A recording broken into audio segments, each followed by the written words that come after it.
Midi Express sur Alexis Sanchez, demandé par le PSG. C'est la presse chilienne qui sort ça aujourd'hui. Et je trouve ça délicieux. Parce que lundi, je vous révélais que son agent était donc dans les parages à Marseille pour finaliser cette semaine la suite de l'aventure à Marseille, que ça sentait bon parce qu'il se déplace généralement pas pour rien. Ce monsieur est tant mieux pour l'Olympique de Marseille. C'est la star de l'OM, c'est lui qui a tout fait. C'est incroyable qu'il ne soit pas nommé d'ailleurs parmi les meilleurs joueurs de Ligue 1 cette saison. Sauf que comme vous le savez avec moi, on décrypte le mercato toujours, on vous donne les coulisses. Donc la réalité, elle est là, c'est qu'hier, Alexis Sanchez a été annoncé à Arsenal. Ce matin, il est annoncé à Paris. Parce que ce sont des clubs de son niveau, qu'il a à ce niveau-là, c'est une star internationale.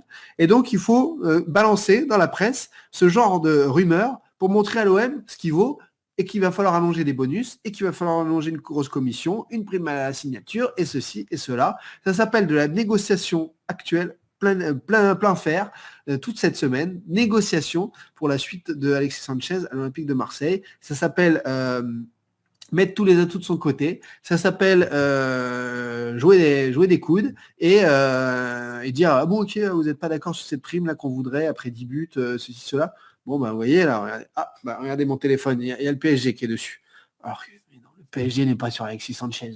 Ils ont, ok, Paris a des idées faciles, ils vont te sortir un Bernardo Silva et tout, ils cherchent pas bien loin. Mais là, non, ils sont pas sur Alexis Sanchez aujourd'hui. Pour l'instant, c'est pas la réalité en tout cas. La réalité, c'est qu'il est en négo forte avec l'OM cette semaine. Si ça ne se fait pas, et on le saura dans les jours, peut-être semaines à venir, alors peut-être que Paris viendra. Mais Paris, on n'est même pas là. En plus, Paris, c'est même pas qui sera son coach.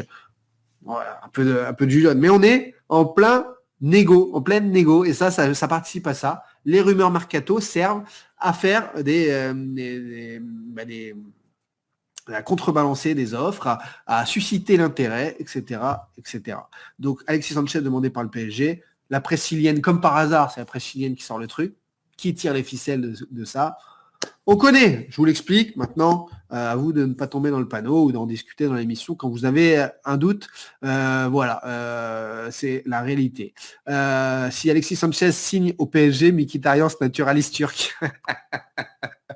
C'est un peu ça, ou Azeri. Voilà, oui. Mkhitaryan devient Azeri et turc. Il prend les deux passeports si Alexis Sanchez signe au PSG. Mais bref, Mais moi, ce que je trouve gros, c'est que là, je vous explique un peu les ficelles du mercato et des négociations.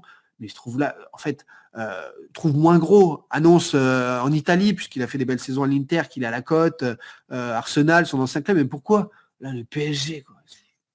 C'est trop gros. Même Longoria, quand son agent doit négocier pour la suite, il doit dire pourquoi tu fais sortir ça dans la presse chilienne, mec, tu me prends pour un con ou quoi. Je trouve ça mais trop gros. Bref, trop gros. Sarah, merci à toi pour ton abonnement, ça fait plaisir. Sanchez à Paris et Papin rechausse les crampons, nous dit Yannick. Ouais, c'est un peu ça. Rumeur. Bref, j'ai répondu là à ça et il fallait absolument faire le point sur Alexis Sanchez demandé par le PSG. Explication, il fallait être carré comme d'habitude.